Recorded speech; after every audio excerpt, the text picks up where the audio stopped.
Good to see you. So let's start with CPI. For you, what are the boundaries here of relief on the low side for a CPI number and maybe some concern on the high side? Well, if you look at the statement we all read today, they're talking about sustainable movement in that direction to the 2% target. So we're just going to have to see. We had a little surprise. You mentioned the PPI number that was released today. A lot of it was services. Of course, we had energy in there, and we also had food prices. You take those out to get the core. And I do think if there is a surprise tomorrow, it's going to be slightly on the upside, but I don't expect a whole lot, John. So what does slightly on the upside mean to you? How much slightly is acceptable, and then how much is concerning? Well, what I mean may be a surprise, meaning above consensus. So, again, we're moving in the right direction. I think things are being navigated well by the FOMC. They haven't crashed the economy, which everybody talked about. We've heard the word recession now for such a long time. And I think it's just are they moving in the right direction as we go through time? Now, 1 month's data point doesn't tell you a whole lot.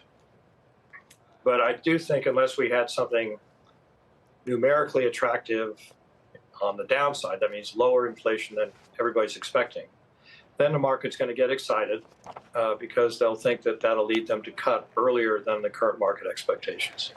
So this is a matter of expectations, John, and we'll just have to see tomorrow. None of us know what the data is going to reveal.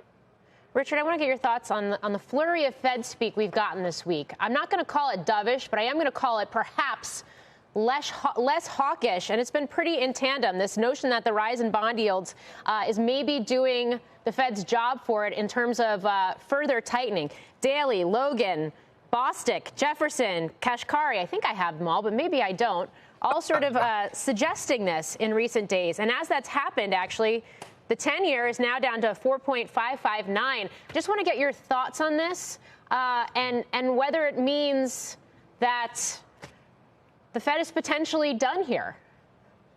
A couple of points. I would listen carefully to Lori Logan, not because she's one of my successors at the Dallas Fed, but because of all the people sitting at that table, all the bank presidents. She is the most market savvy. She ran the desk. In essence, she ran a $9 trillion portfolio. And I know that she's held in very high regard by her other colleagues at the table, including the chair. So she's very thoughtful. What she's saying, and what I think Jefferson has said, the vice chair, and others who have commented you just referred to, is obviously noticing that higher yields are moving out the yield curve. And yes, the 10-year has come down to a little short of 4.6 today. That could be because there's a lot that's rushed in to our government holdings or government issues based on uncertainty, what's happened in Israel with Hamas and other uncertainties. We always are the place people come to. But remember, Morgan, the 10-year was in the threes back in July. So we've had a significant move. And the question is, will that continue after we get this issue more contained or this horrible thing that's happened? We could possibly, and I'd like you to think about this, and viewers should think about this, it's possible we could move to a flat yield curve. 5 is the anchor point, or maybe a little bit lower if the Fed decides to move in a reasonable time frame, not this coming meeting. And then 5 or so on the 10-year.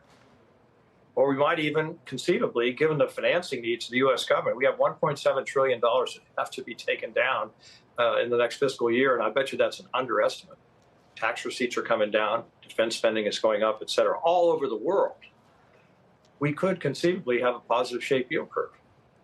I think that's a risk. I think that's a risk that some people should be thinking about. I'm not saying it's going to happen, but given the movement that we've seen so far, which whether it's Lori or Vice Chair Jefferson or others have commented on, they're right. It is tightening monetary policy.